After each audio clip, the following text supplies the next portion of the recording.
Morning students मित्रों last video lecture में आपणे विद्युत प्रवाह नो अभ्यास पूर्ण कर्यो हतो के जेमा आपणे छेल्ले वातचीत करी हती के खास विद्युत प्रवाह माटे सरेराश विद्युत प्रवाह जेनुं सूत्र छे डेल्टा आई बराबर delta Q by delta T अने तेना उपरथी तत्कालीन विद्युत प्रवाह जेनुं सूत्र छे I बराबर dq बाय dt। आ बंने सूत्रों खास याद राखवा माटे ज आपणे आ बंने सूत्रों रिलेटेड बे एक्जाम्पल पण सोल्व करेला हता। ठीक छे, तो हवे मित्रों आपणे चेप्टर में आगळ वधीए छीए अने स्टार्ट करीए छीए आपणो नेक्स्ट टॉपिक। तो मित्रों आजना विडियो लेक्चर में आपणे ओम नो नियम विषे अभ्यास करवाना छे, ओम्स लॉ अने साथे अवरोध विषे पण अभ्यास करवाना छे के अवरोध शुं छे, तेनो एकम शुं छे, पारिमाणिक सूत्र शुं छे, तेनुं सूत्र शुं छे, राइट। अने छेल्ले अवरोधना आधारे अवरोधने रिलेटेड बीजी કેટલીક ભૌતિક રાશિઓ વિશે પણ આપણે ડિટેલથી અભ્યાસ કરવાના છે, બરાબર છે। અને છેલ્લે લાસ્ટમાં અવરોધના સૂત્રને લગતા કેટલાક એક્ઝામ્પલ સોલ્વ કરીશું। ઠીક છે, तो स्टार्ट करिए छे आजनो विडियो लेक्चर।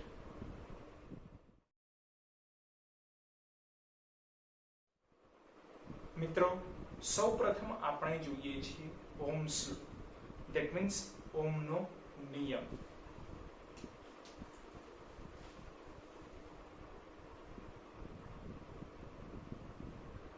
ओम नो नियम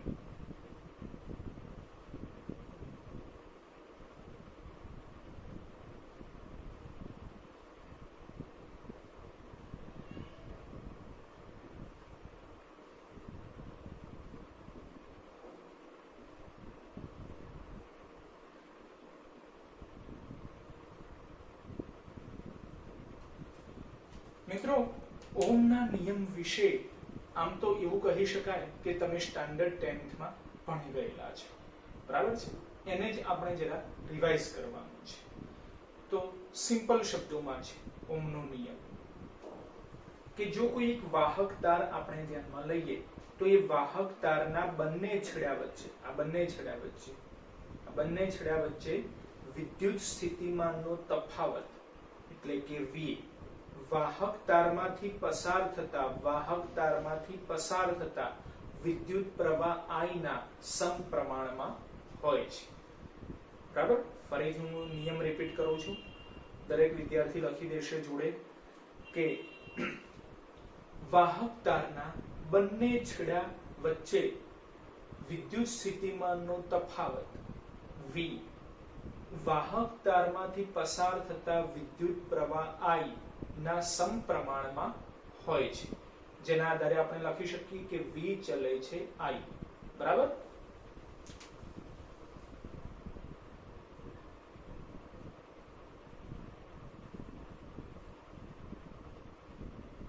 V ચલે છે I, બોલો ચલે છે ની નિશાની દૂર કરીને અચળાંક મૂકી દઈએ। V બરાબર IR, અચળાંક તરીકે આપણે R મૂકીએ છીએ। सूत्र थी गयु V बराबर IR।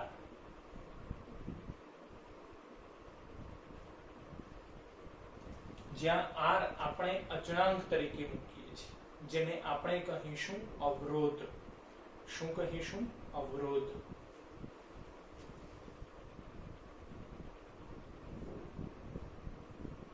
જ્યાં R બરાબર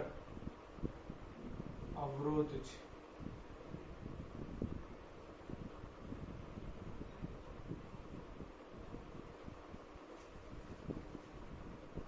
ओमनो नियम मात्र आ छे के V ए I ना समप्रमाणमां होय छे। V चले छे I, चले छे ने दूर करो એટલે અચળાંક મૂકો જે છે અવરોધ R, બરાબર। એટલે સૂત્ર મળી ગયું V બરાબર IR, સિમ્પલ છે, બરાબર છે। હવે આપણે આગળ વધીએ છીએ અને જોઈએ છીએ નેક્સ્ટ ટોપિક કે જેમાં આપણે અવરોધ વિશે ભણવાનું છે, બરાબર છે। અવરોધ શું છે तो જોઈએ અવરોધ।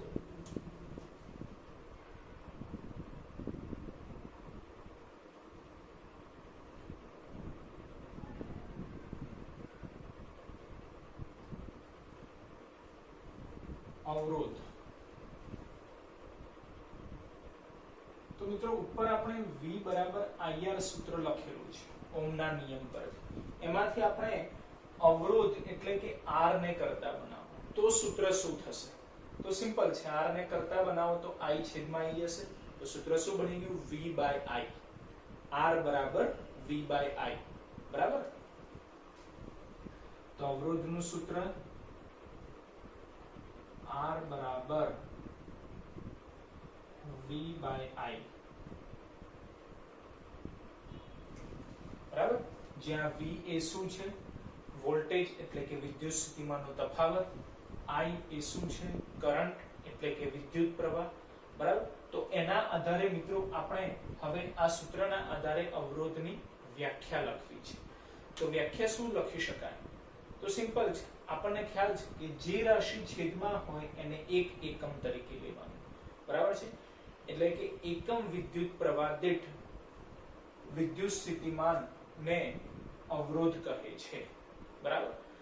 વ્યાખ્યા આપણે થોડા શબ્દો દ્વારા લખી દઈએ. બરાબર. જો વાહક તારમાંથી પસાર થતો વિદ્યુત પ્રવાહનો જથ્થો જો 1 એમ્પિયર જેટલો હોય, વાહક તારમાંથી પસાર થતો વિદ્યુત પ્રવાહનો જથ્થો જો 1 એમ્પિયર જેટલો હોય તો તે વાહક તારના બંને છેડા વચ્ચે મળતો વિદ્યુત સ્થિતિમાનનો તફાવત V એને જ R એટલે કે અવરોધ કહે છે. ક્લિયર છે? ફરીથી હું રિપીટ કરું છું, નોટ ડાઉન કરી દેજો. વાહક તારમાંથી પસાર થતા વિદ્યુત પ્રવાહનો જથ્થો જો 1 એમ્પિયર જેટલો હોય તો વાહક તારના બંને છેડા વચ્ચે મળતો વિદ્યુત સ્થિતિમાનનો તફાવત અવરોધ કહી શકાય. બોલો, ક્લિયર છે? ઓકે. હવે મિત્રો આપણે અવરોધનો એકમ અને પારિમાણિક સૂત્ર ધ્યાનમાં લઈએ છીએ. બરાબર.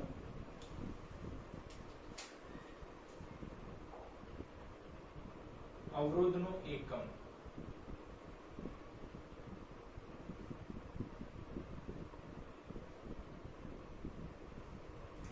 તો V એ વિદ્યુત સ્થિતિમાનનો તફાવત એટલે કે વોલ્ટેજ છે, જેનો એકમ વોલ્ટેજ જ થશે.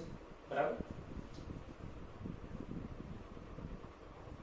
I એ પ્રવાહ છે, પ્રવાહનો એકમ આપણે લાસ્ટ લેક્ચરમાં જોઈ ગયા કે વિદ્યુત પ્રવાહનો એકમ શું છે?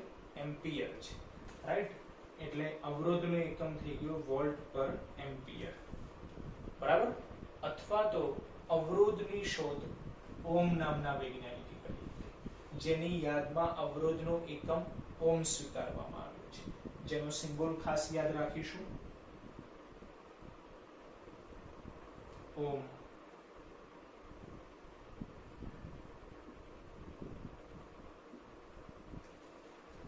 બરાબર. અવરોધનો એકમ ઓમ અથવા વોલ્ટ પર એમ્પિયર. બરાબર. હવે જોઈએ અવરોધનું પારિમાણિક સૂત્ર.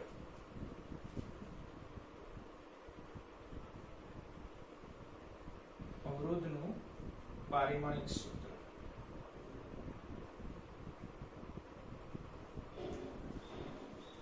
તો મિત્રો પારિમાણિક સૂત્ર આપણે યાદ રાખીશું M1 L2 T-3 A-2 M1 L2 T-3 A-2 જે અવરોધનું પારિમાણિક સૂત્ર છે. બરાબર. આ ઉપરાંત મિત્રો યાદ રાખો કે અવરોધ કઈ બાબતો ઉપર આધાર રાખે છે? તો અવરોધ બે બાબતો ઉપર આધાર રાખે છે, એટલે કે બે રાશિ ઉપર આધારિત છે. એક છે લંબાઈ અને બીજું છે ક્ષેત્રફળ. આ ખાસ યાદ રાખીશું કે અવરોધ લંબાઈ અને ક્ષેત્રફળ બંને ઉપર ડિપેન્ડન્ટ છે. કે અવરોધ લંબાઈના સમપ્રમાણમાં હોય છે, જ્યારે ક્ષેત્રફળના વ્યસ્ત પ્રમાણમાં હોય છે. બરાબર.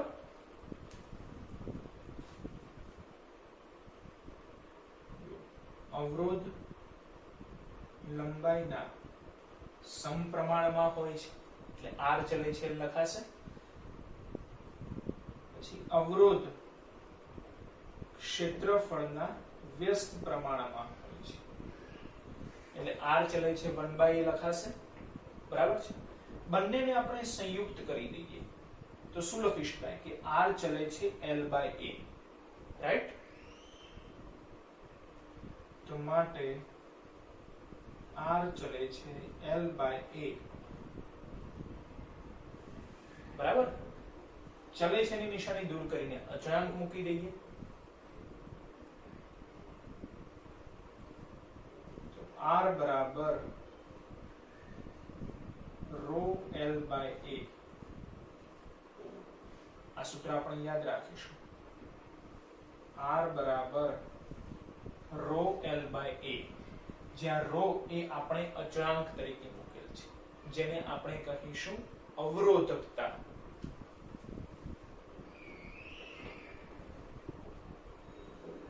જ્યાં rho ઇક્વલ ટુ અવરોધકતા.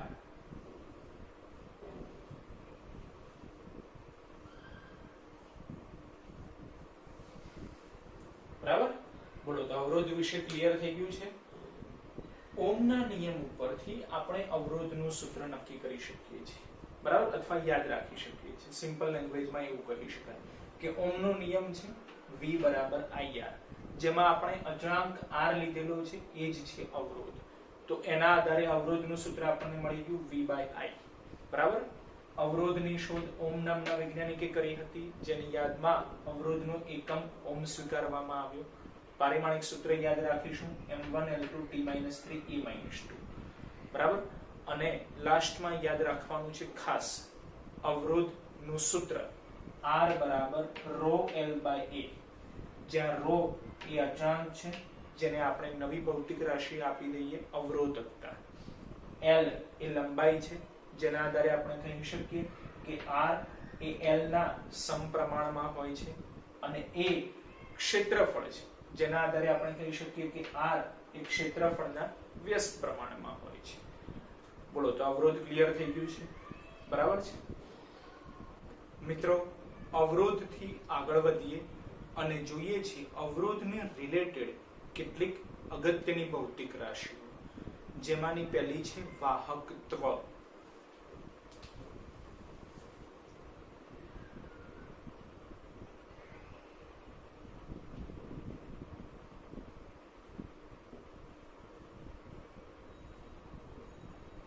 વાહકત્વ. મિત્રો, વાહકત્વ કોને કહેવાશે? તો અવરોધના વ્યસ્તને વાહકત્વ કહે છે. નોટ ડાઉન વાહકત્વની ડેફિનેશન. અવરોધના વ્યસ્તને વાહકત્વ કહે છે. સિમ્પલ છે, બરાબર? જેનો સિમ્બોલ યાદ રાખીશું કેપિટલ G. વાહકત્વ કેપિટલ G. અવરોધના વ્યસ્તને, એટલે સૂત્ર શું બની ગયું? 1/R.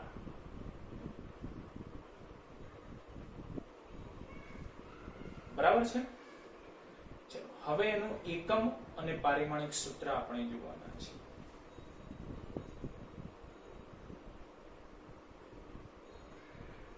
એકમ.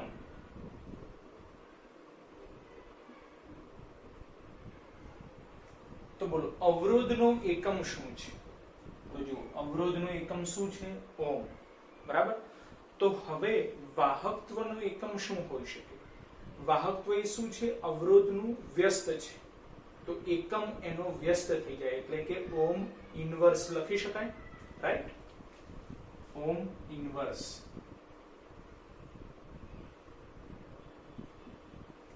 ઓમ ઇનવર્સ, અથવા તો એને આપણે કહીશું મોહ. સિમ્બોલ ઓમ થી ઉલટું કરી દેવાનું. મોહ.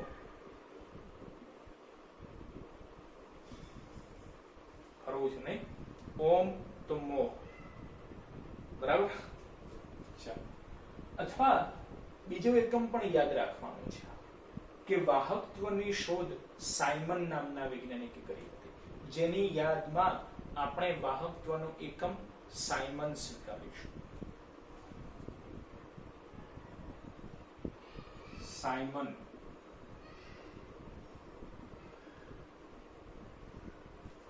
જેનો સિમ્બોલ આપણે લઈશું કેપિટલ S. એટલે વાહકત્વના ટોટલ 3 એકમો થયા.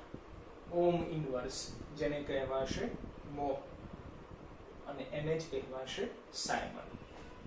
બોલો ક્લિયર? હવે જોઈએ એનું પારિમાણિક સૂત્ર.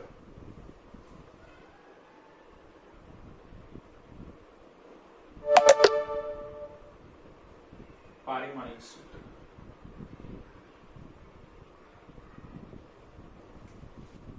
તો પારિમાણિક સૂત્ર પણ અવરોધનું વ્યસ્ત લેવું પડશે. જો તો અવરોધનું પારિમાણિક સૂત્ર m1 l2 t-3 e-2.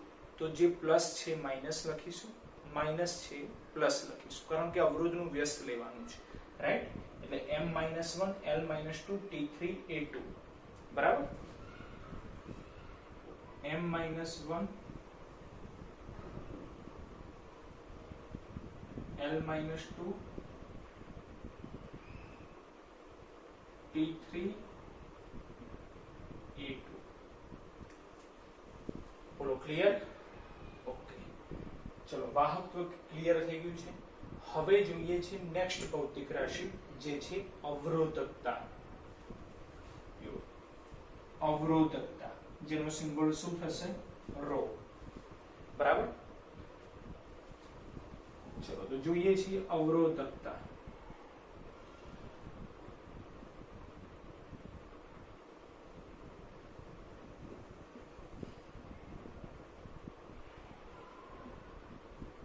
અવરોધકતા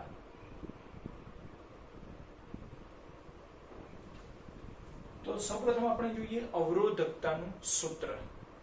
તો સિમ્પલ છે, અવરોધકતા છે રો. તો અહીંયાથી રો ને કરતા બનાવો. બોલો શું થશે સૂત્ર? Ra/L લખાશે. તો અવરોધકતાનું સૂત્ર મળી ગયું. રો બરાબર Ra/L, રાઈટ?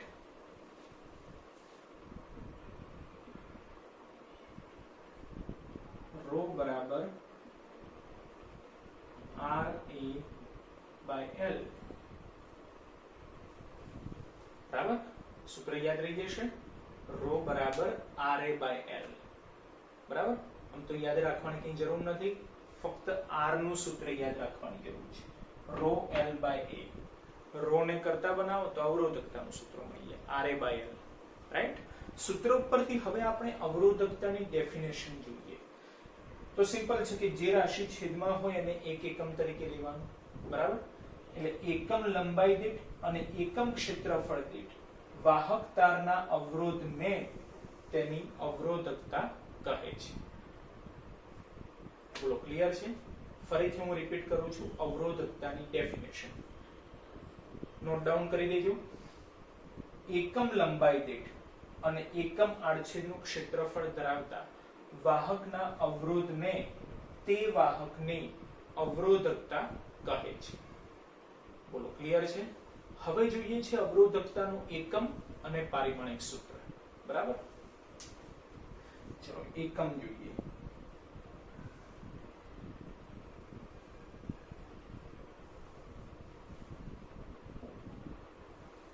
એકમ તો Ra/L સૂત્ર ઉપરથી આપણે એકમ લાવવાનું ટ્રાય કરીએ છીએ. R એ અવરોધ છે. બોલો અવરોધનું એકમ ઓમ લખાશે. બરાબર. A ક્ષેત્રફળ છે. બોલો ક્ષેત્રફળનું એકમ મીટર સ્ક્વેર. છેદમાં L એટલે કે લંબાઈ છે.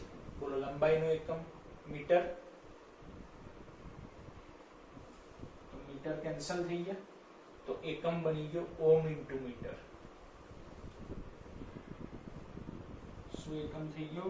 ઓમ ઇન્ટુ મીટર. અવરોધકતાનો એકમ ખ્યાલ આવી ગયો, ઓમ ઇન્ટુ મીટર. હવે જોઈએ એનું પારિમાણિક સૂત્ર.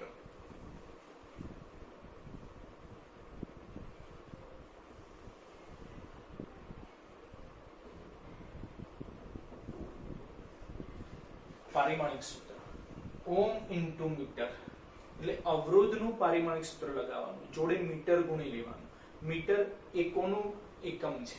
તો લંબાઈનું. તો લંબાઈનું પારિમાણિક સૂત્ર L1.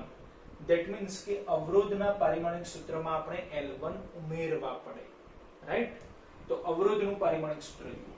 m1 l2 t-3 e-2 l ઉમેરવા પડે તો શું બની જશે m1 l3 t-3 e-2. બોલો ક્લિયર? તો અવરોધકતાનું પારિમાણિક સૂત્ર મળી ગયું m1 l3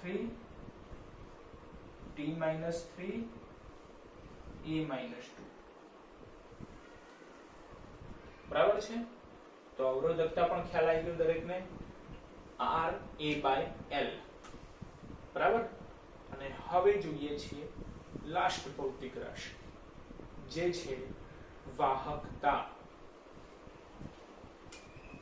વાહકતા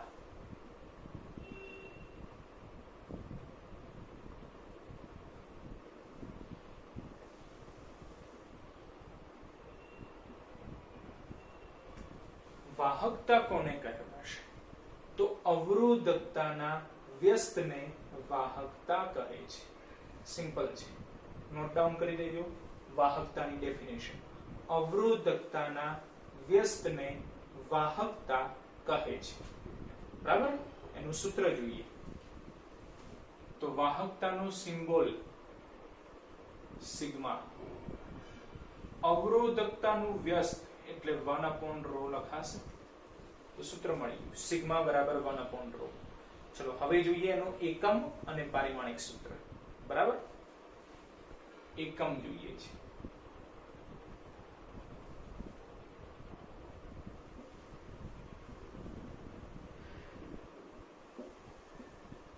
અવરોધકતાનું વ્યસ્ત છે.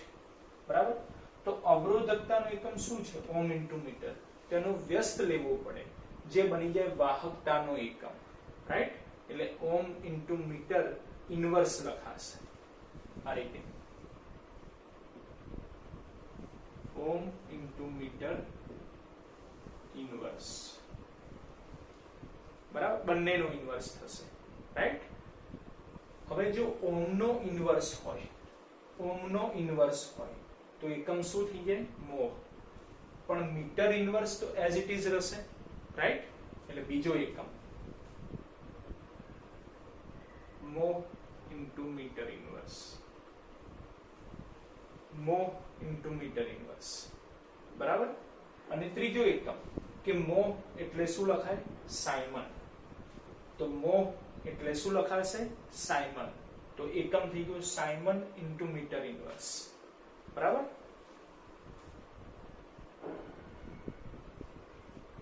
Simon into metre inverse. બોલો ક્લિયર? એકમ. હવે જોઈએ છે પારિમાણિક સૂત્ર.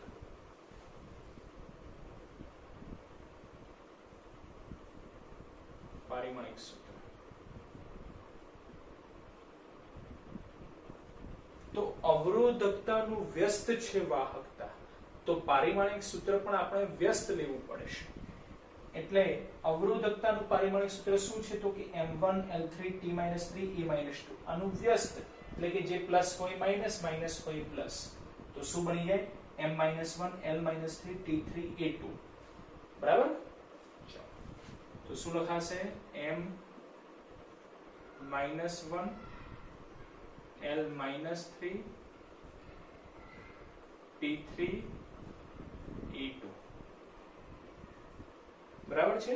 પ્લસ હતું એ માઈનસ થઈ ગયું, માઈનસ હતું એ પ્લસ થઈ ગયું. બોલો ક્લિયર? તો દરેક ભૌતિક રાશિ ખ્યાલ આવી ગયો છે. સૌથી પહેલા આપણે જોયું અવરોધ. બરાબર? અવરોધનું વ્યસ્ત વાહકત્વ. પછી અવરોધકતા. અવરોધકતાનું વ્યસ્ત વાહકતા. બોલો ક્લિયર છે? આ બધી જ ભૌતિક રાશિઓ, તેના સૂત્રો, એકમો, પારિમાણિક સૂત્ર સહિત યાદ રાખવું. બરાબર? અને દરેકે દરેક સૂત્રો પણ યાદ રાખવા જેથી આપણે દાખલા ઈઝીલી સોલ્વ કરી શકીએ. બરાબર છે મિત્રો?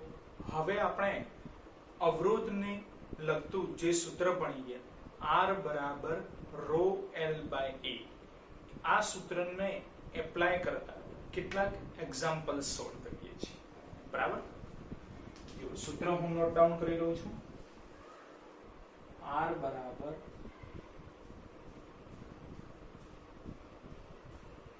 ρ L by A.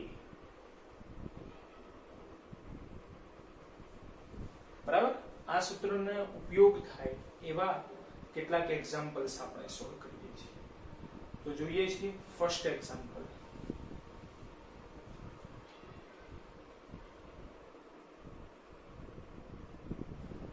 First example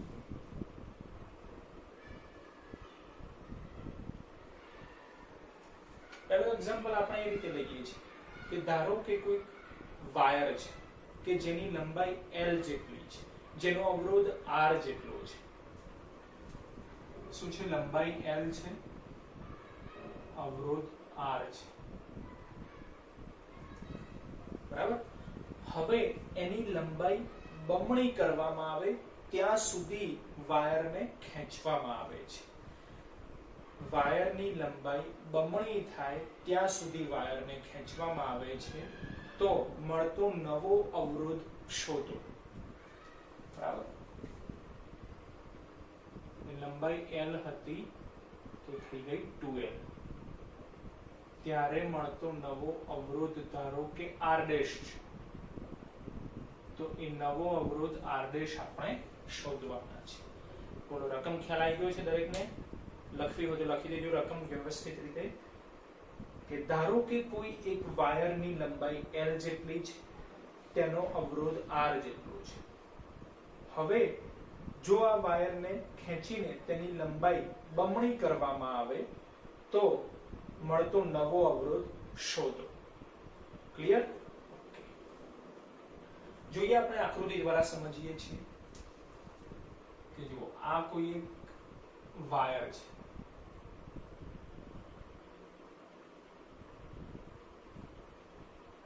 બરાબર. વાયરની લંબાઈ L જેટલી છે.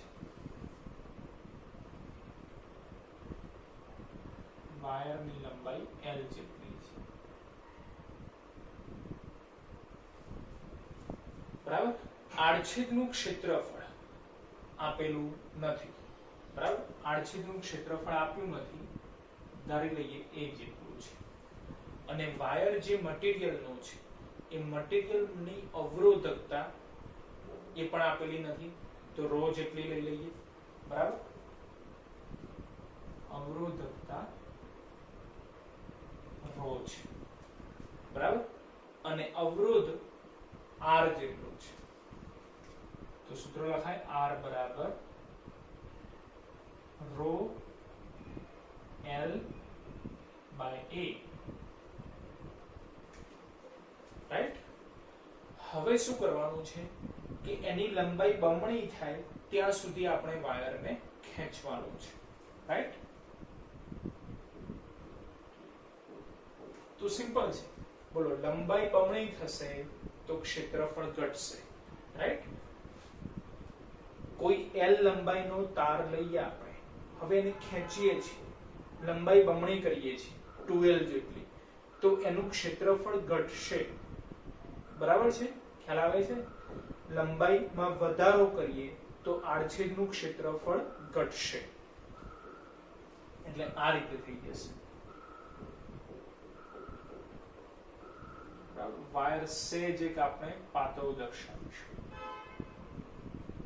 બોલો, લંબાઈ કેટલી થઈ ગઈ? બમણી થઈ ગઈ 2L જેટલી.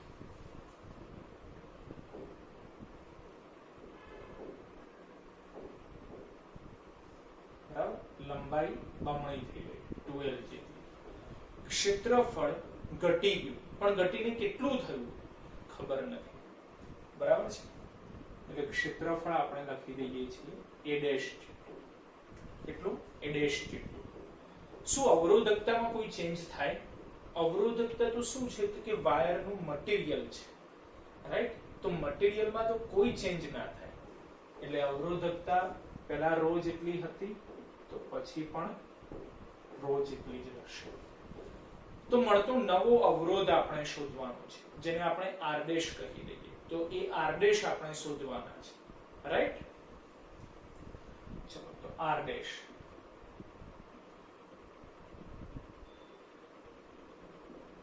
બોલો, રો માં કોઈ ચેન્જ થાય છે? નથી.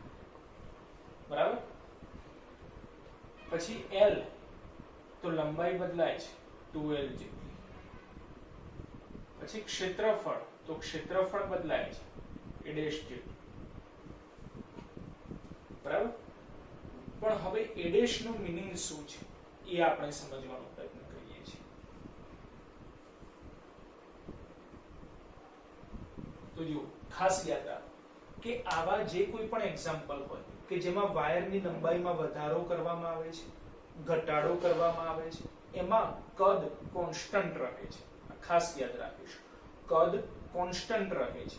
ધેટ મીન્સ કે પ્રારંભમાં વાયરનું જે કદ હતું એ જ અંતમાં રહે છે, બરાબર. કદમાં કોઈ ચેન્જ થતો નથી.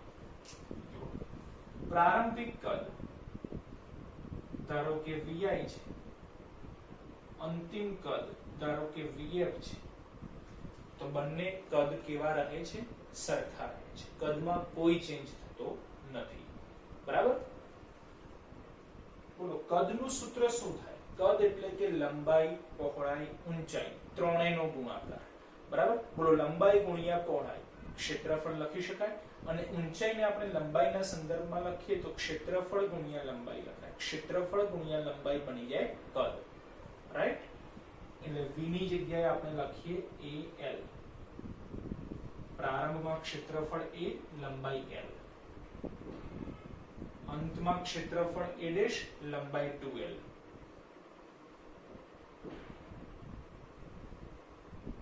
આપણે શું શોધવું છે? a dash.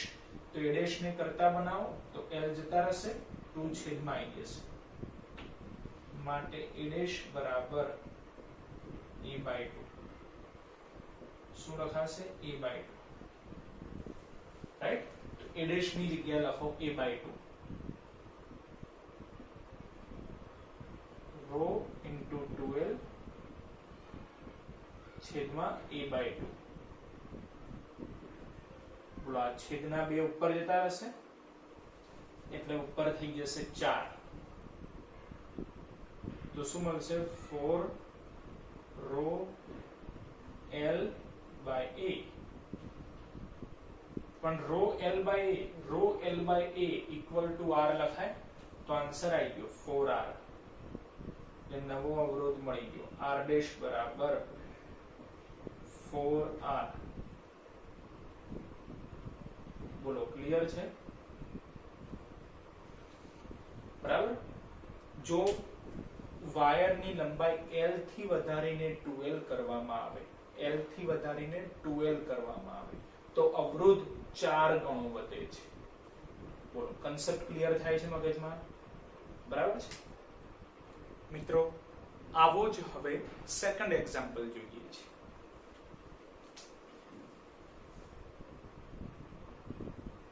Example number 2.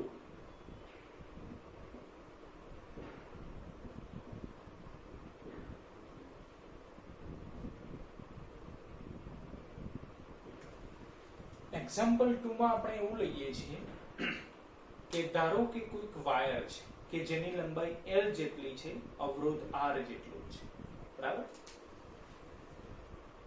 લંબાઈ l છે, અવરોધ r છે, અને હવે આપણે તારને દબાવીએ છીએ. ક્યાં સુધી દબાવીએ છીએ?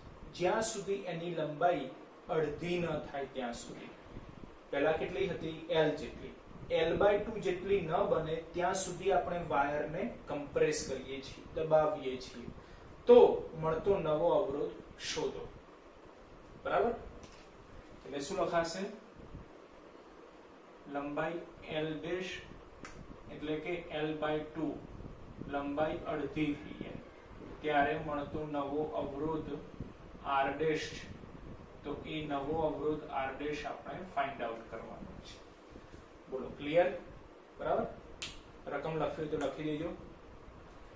ધારો કે કોઈ વાયરની લંબાઈ l જેટલી છે અને તેનો અવરોધ r જેટલો છે. હવે એ વાયરને દબાવીને તેની લંબાઈ l/2 જેટલી કરવામાં આવે છે ત્યારે મળતો નવો અવરોધ શોધો, બરાબર. ચલો તો આપણે આકૃતિ દ્વારા સમજીએ, બરાબર. આના જેવો જ છે, ખાલી લંબાઈ પહેલા 2l કરેલી, હવે l/2 એટલે કે અડધી કરીએ છીએ, બરાબર. ચલો એક વાયર આપણે લઈએ છીએ,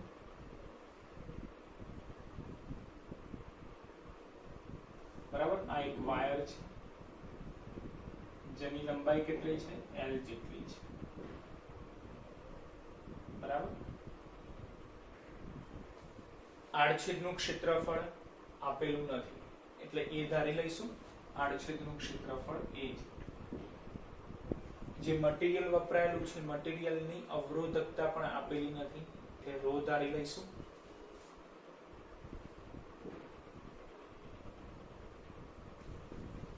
બરાબર. અને એનો અવરોધ તો R જેટલો આપેલો છે, તો અવરોધ શું લખાશે? R બરાબર rho L by A, right. હવે શું કરવાનું છે કે એ વાયરને આપણે કમ્પ્રેસ કરીએ છીએ, દબાવીએ છીએ, તો એની લંબાઈ ઘટશે. ઘટીને કેટલી કરવાની છે? L/2 જેટલી કરવાની છે. તો આકૃતિ આપણે આ રીતે સમજી શકીએ. બોલો, લંબાઈમાં ઘટાડો થાય, ક્ષેત્રફળમાં શું થાય? વધારો થશે, બરાબર છે. લંબાઈ ઘટી જાય તો ક્ષેત્રફળ, આડછેદનું ક્ષેત્રફળ વધી જશે, રાઈટ. એટલે આપણે વાયર આ રીતે દર્શાવીશું, બરાબર છે. લંબાઈ કેટલી છે? L/2. લંબાઈ ઘટાડી દેવાની છે L/2,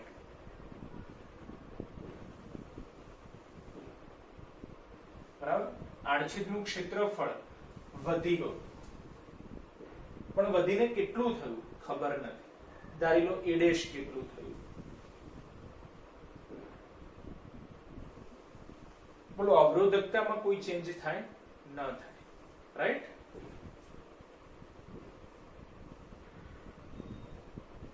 તો મળતો નવો અવરોધ શોધો, જેને આપણે R' કીધેલ છે. તો એ R' આપણે શોધવાના છે. R' બરાબર રો માં કોઈ ચેન્જ થતો નથી એટલે રો L, L ની જગ્યાએ લખાય છે L/2, બરાબર છે. અને છેદમાં A એટલે કે A'. તો આ A' લાવવા પડે. તો A' માટે મિત્રો આપણે ફર્સ્ટ એક્ઝામ્પલમાં જોઈ ગયા કે A' શોધવા માટે આપણે શું કરવું પડશે. તો A' શોધવા માટે આપણે કદ ના સંરક્ષણનો નિયમ યાદ કરવો પડે. એટલે કે પ્રારંભિક અવસ્થા, અંતિમ અવસ્થા. જુઓ તો આ બાજુ પણ પ્રારંભિક અવસ્થા, અંતિમ અવસ્થા, બંને અવસ્થામાં કદ કેવું રહે છે? એક સરખું રહે છે, રાઈટ. એ નિયમનો ઉપયોગ કરવો પડે અને A' ફાઇન્ડ આઉટ કરવું પડે. જેના આધારે મિત્રો ફર્સ્ટ એક્ઝામ્પલ જોઈએ તો આપણને ખ્યાલ આવે કે બોલો, લંબાઈ બમણી કરીએ તો ક્ષેત્રફળ અડધું થઈ જાય છે. ખાસ યાદ રાખવાનું છે, બરાબર છે. જેથી આપણે ડાયરેક્ટ એક્ઝામ્પલ શોર્ટકટમાં સોલ્વ કરી શકીએ, બરાબર. બોલો, લંબાઈ બમણી, ક્ષેત્રફળ અડધું. ધેટ મીન્સ કે લંબાઈ અને ક્ષેત્રફળ એકબીજાના વ્યસ્ત હોય એવું લાગી રહ્યું છે. લંબાઈ બમણી, ક્ષેત્રફળ અડધું, બરાબર છે. લગાવજો અહીંયા નિયમ. બોલો, લંબાઈ અડધી, ક્ષેત્રફળ બમણું. લંબાઈ અડધી, ક્ષેત્રફળ બમણું, રાઈટ. તો શું લખાશે? માટે R' બરાબર રો L/2 A'. લંબાઈ અડધી, ક્ષેત્રફળ બમણું. બોલો, 2A લખાય, બરાબર. તો છેદમાં 4 આવી જશે એટલે રો L/4A. પરંતુ રો L/A ની જગ્યાએ R લખાય. તો નવો અવરોધ મળી ગયો R' બરાબર R/4, બરાબર. જેના આધારે આપણે કહી શકીએ કે જો લંબાઈ અડધી કરવામાં આવે તો મળતો નવો અવરોધ ચોથા ભાગનો થઈ જાય છે. ચોથા ભાગનો થઈ જશે. બોલો, બે એક્ઝામ્પલ ખ્યાલ આવી ગયા છે, બરાબર. હવે આ બંને એક્ઝામ્પલ જેવા કે જે કોઈ પણ એક્ઝામ્પલ હોય કે વાયરની લંબાઈમાં, વાહક તારની લંબાઈમાં વધારો કરવામાં આવે એટલે કે એને ખેંચવામાં આવે, ઘટાડો કરવામાં આવે એટલે કે એને દબાવવામાં આવે, બરાબર. તો એવા એક્ઝામ્પલ માટે આપણે એક શોર્ટકટ ધ્યાનમાં લઈએ છીએ, બરાબર.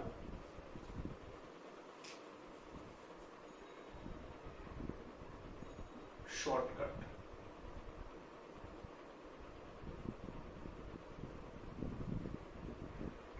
જે તમને નીટ JEE ના એક્ઝામ્પલ સોલ્વ કરવા માટે ઉપયોગી બની જશે, બરાબર. જેના માટે આપણે સૂત્ર યાદ રાખવાનું છે કે મળતો નવો અવરોધ આપણે શોધવો છે, તે મળતો નવો અવરોધ r' જેટલો છે અને પ્રારંભિક અવરોધ r જેટલો છે, રાઈટ. તો સૂત્ર યાદ રાખીશું, r' બરાબર n² r, r' બરાબર n² r,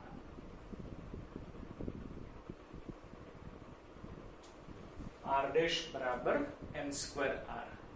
જ્યાં r' એ મળતો નવો અવરોધ છે, r એ પ્રારંભિક અવરોધ છે અને n એ લંબાઈમાં કરેલો ફેરફાર છે.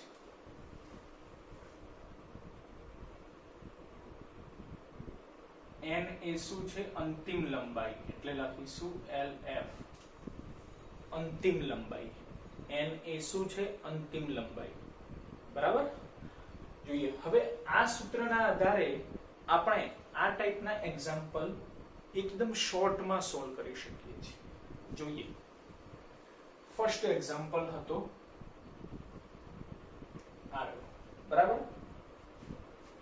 સૂત્રનો એપ્લાય કરીએ છીએ અને જોઈએ છીએ કે આન્સર 4r મળે છે કે નહીં, બરાબર. r' બરાબર n² r. n શું છે? તો કે અંતિમ લંબાઈ. બોલો અંતિમ લંબાઈ કેટલી છે? તો કે 2l, એટલે કે 2 લખાશે તો 2² r. બોલો 2² કેટલા થઈ ગયા? 4r. બોલો એક જ સ્ટેપમાં જવાબ આવી જાય, બરાબર. એટલે ખાસ આ શોર્ટકટ યાદ રાખવી, બરાબર. આટલી બધી લાંબી મેથડ આપણે કરવાની જરૂરિયાત ન પડે, પણ હા કન્સેપ્ટ મગજમાં ક્લિયર આનાથી બનશે, બરાબર છે. આ શોર્ટકટ છે, MCQ શોર્ટ ટાઈમમાં સોલ્વ કરી શકીએ એના માટે, બરાબર છે. જોઈએ બીજો એક્ઝામ્પલ હતો, એમાં આપણે આ સૂત્ર એપ્લાય કરી જોઈએ. r' બરાબર ચલો n². n² એટલે શું લખાય? અંતિમ લંબાઈ. બોલો અંતિમ લંબાઈ કેટલી છે? l/2, એટલે કે 1/2 કહેવાશે. તો 1/2 નો વર્ગ, બોલો 1 નો વર્ગ 1 લખાશે છેદમાં 2² into rm9. તો બોલો r/4 બની જશે, r/4. તો આ પણ એક જ સ્ટેપમાં જવાબ આવી ગયો, બરાબર છે. એકદમ ઈઝી છે, ખ્યાલ આવે છે શોર્ટકટ. હજી એક ત્રીજો એક્ઝામ્પલ લઈએ છીએ, બરાબર, જેથી આ કન્સેપ્ટ એકદમ મગજમાં ક્લિયર થઈ જાય, બરાબર.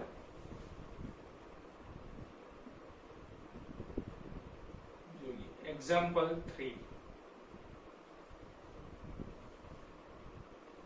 એક્ઝામ્પલ 3 માં આપણે એવું લઈએ છીએ કે કોઈ એક વાયર છે જેની લંબાઈ L જેટલી છે અને એનો અવરોધ 3 ઓહ્મ જેટલો છે, બરાબર.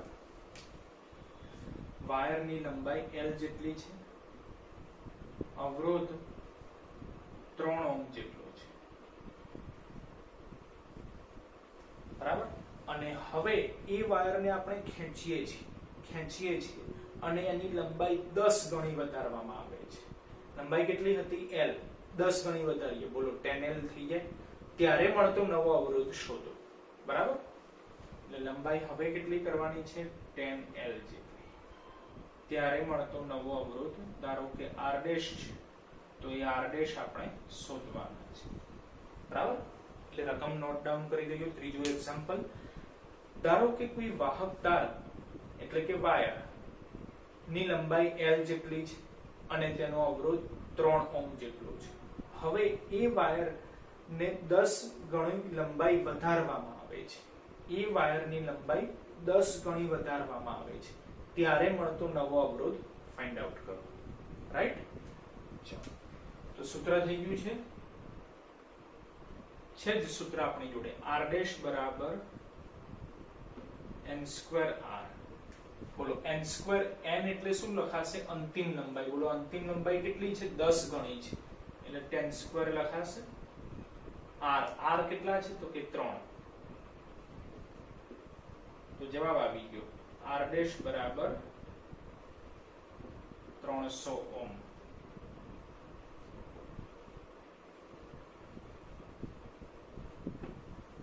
r ડેશ બરાબર 300 ઓહ્મ. બોલો ક્લિયર?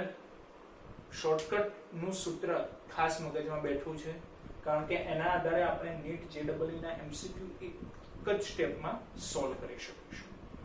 બરાબર છે?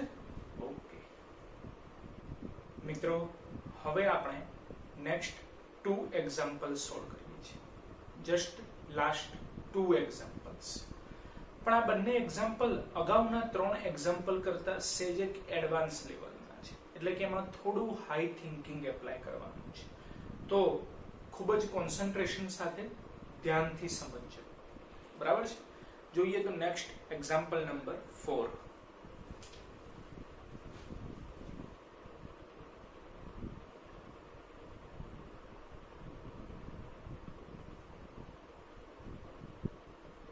Example number 4. ચોથા એક્ઝામ્પલમાં આપણને એક લંબઘન આપેલ છે આ પ્રમાણે.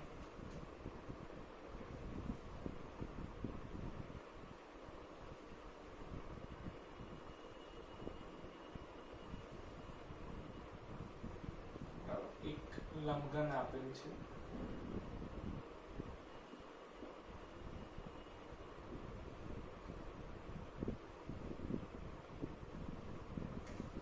બરાબર છે? લંબઘન અથવા સમઘન. બરાબર છે? ફરક એટલો છે કે સમઘન દરેક બાજુની લંબાઈ સરખી હોય, લંબઘન દરેક બાજુની લંબાઈ અલગ અલગ હોય. પરંતુ લંબઘન હોય કે સમઘન હોય, બંનેને 6 બાજુઓ જ હોય. કઈ 6 બાજુઓ? તો ધ્યાનથી સમજજો કે લંબઘન અથવા સમઘન એટલે તમારે ક્લાસરૂમ, આપણે જે રૂમમાં બેઠા બેઠા વિડિયો જોઈ રહ્યા છીએ રૂમ સમજી શકો છો. બરાબર? જેને 6 બાજુઓ છે. કઈ 6 બાજુઓ? બોર્ડ એટલે કે પાછળની બાજુ, આગળની બાજુ, બોલો 2 બાજુ થશે. ડાબી તરફ, જમણી તરફ, બોલો 4 થશે. ઉપર, નીચે, બોલો 6 થઈ જશે. બરાબર? 6 બાજુઓ, ધેટ મીન્સ કે 6 દિવાલ છે. રાઈટ? જો 1 ઉપરની છત, બરાબર છે? 2 નીચેની દિવાલ એટલે કે નીચેની બાજુ, 3 એટલે કે ડાબી તરફ, 4 એટલે કે જમણી તરફ, બરાબર? 5 એટલે કે બોર્ડ એટલે કે પાછળની તરફ, 5, 6 એટલે કે આગળની તરફ, એટલે આ થઈ જશે 6. બોલો 6 બાજુઓ ખ્યાલ આવી ગયો છે?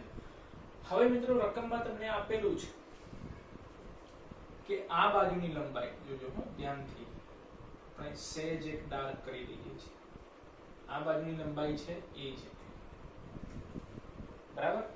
આ બાજુની લંબાઈ છે b જેટલી. બરાબર?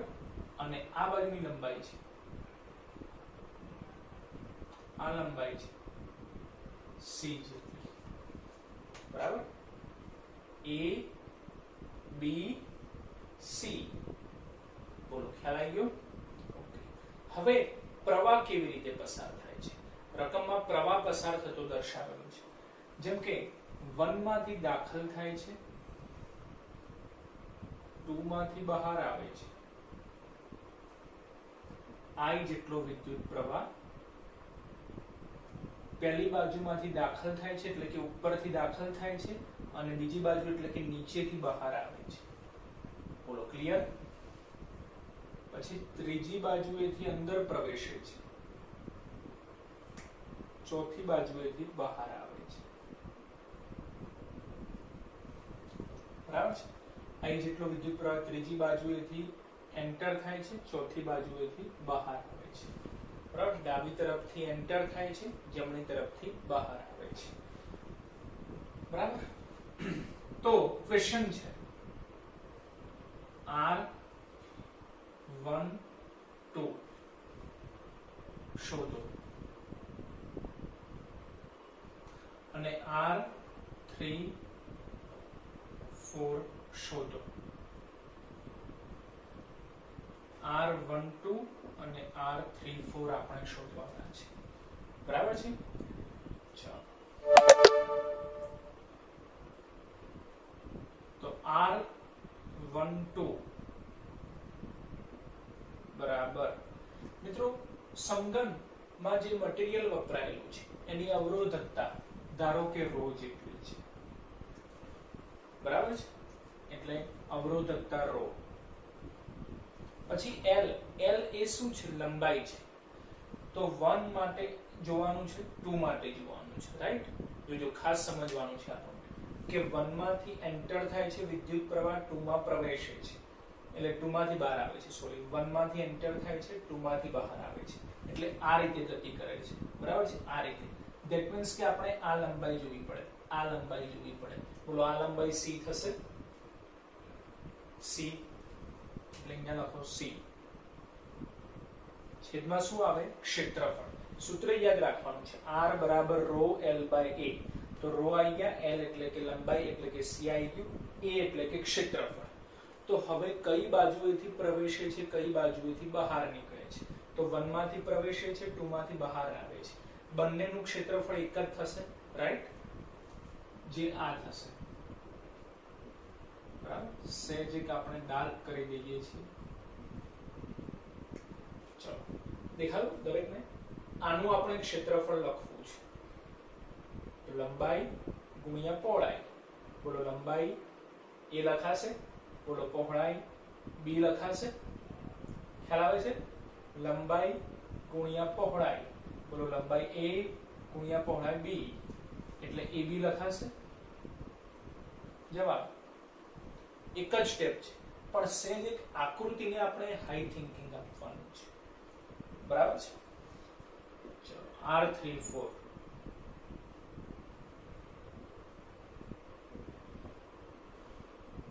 સૂત્ર એ જ ρ L by A. L એટલે કે લંબાઈ, 34 પ્રવાહ 3 માંથી પ્રવેશે છે, 4 માંથી બહાર આવે છે. 3 માંથી પ્રવેશે છે, 4 માંથી બહાર આવે છે. આ રીતે ગતિ કરે છે. આ દિશામાં ગતિ થાય છે તો લંબાઈ આપણે આ લેવી પડે b. બરાબર છે. એટલે અહીંયા લખો b છેદમાં a ક્ષેત્રફળ. બરાબર છે. તો 3 માંથી પ્રવેશે, 4 માંથી બહાર આવે. બોલો 3 નું ક્ષેત્રફળ 4 નું ક્ષેત્રફળ એક જ થશે. રાઈટ. એટલે આ ક્ષેત્રફળ આપણે બરાબર છે. આ ક્ષેત્રફળ આપણે લેવું પડે. આ ક્ષેત્રફળ આપણે લઈએ તો બોલો લંબાઈ a ગુણ્યા પહોળાઈ c. બોલો AC છેદમાં AC. બોલો એકદમ સિમ્પલ છે. એક જ સ્ટેપનો આન્સર છે, પણ આકૃતિને આપણે ધ્યાનથી સમજવી પડે એવી છે. એટલે ખ્યાલ આવી ગયો એક્ઝામ્પલ. બરાબર છે.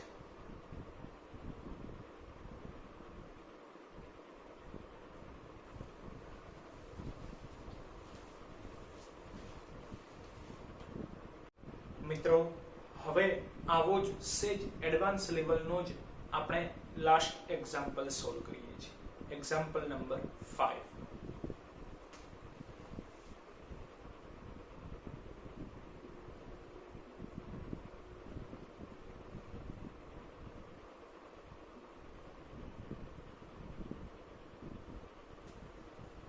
એક્ઝામ્પલ નંબર 5 માં આપણે એક સિલિન્ડર લઈએ છીએ, એટલે કે નળાકાર લઈએ છીએ. આ રીતે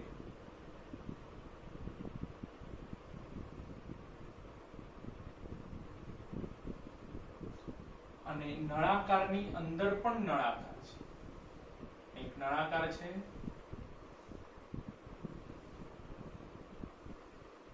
બરાબર. એની અંદર પણ નળાકાર છે. નળાકારની અંદર નળાકાર. બરાબર. નળાકારની લંબાઈ ધારો કે L જેટલી છે.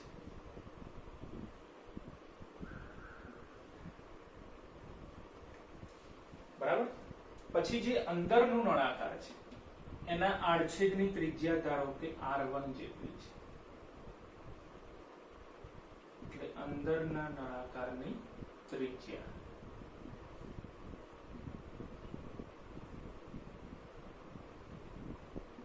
R1 જેટલી છે, બરાબર.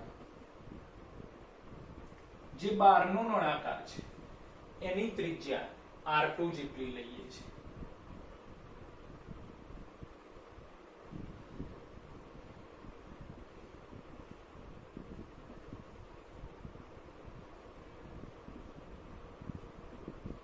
બહારની ત્રિજ્યા R2 જેટલી છે, બરાબર. અને જે વિદ્યુત પ્રવાહ છે એ આ રીતે પસાર થાય છે,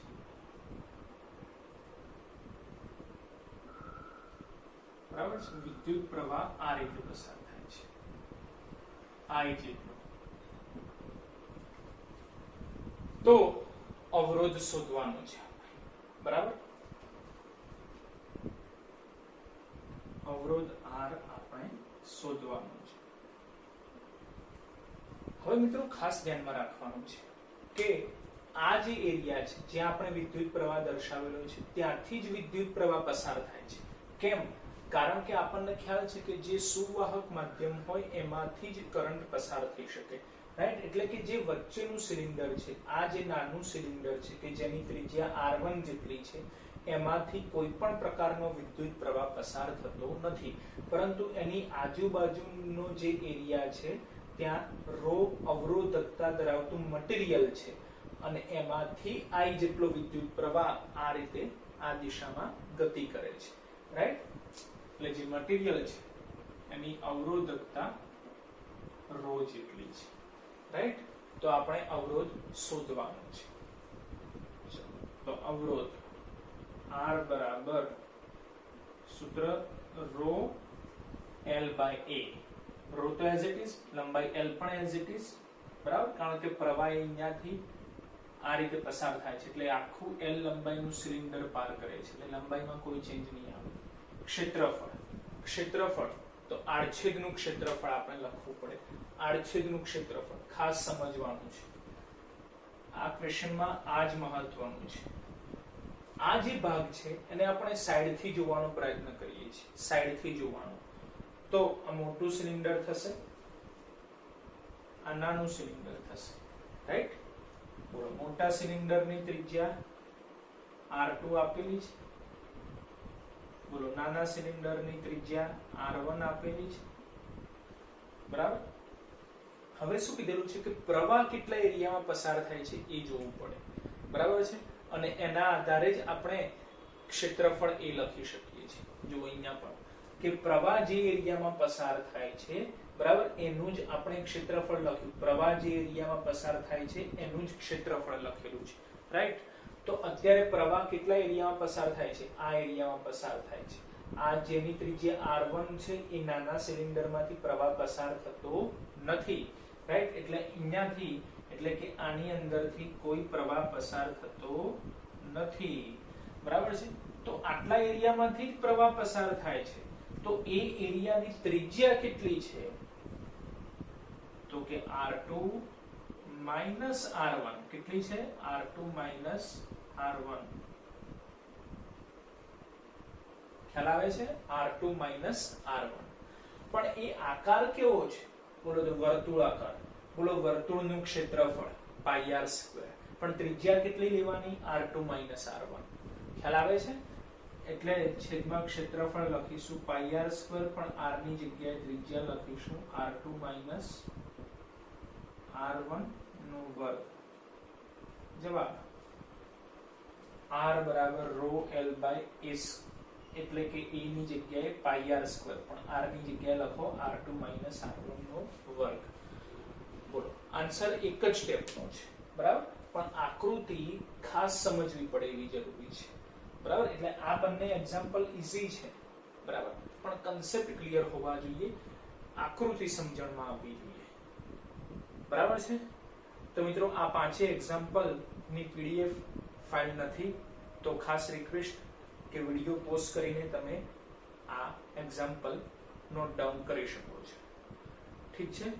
તો હવે અવરોધ વિશે બધી જ ચર્ચા પૂર્ણ થઈ ગઈ છે, બરાબર છે. મળીએ નેક્સ્ટ લેક્ચરમાં.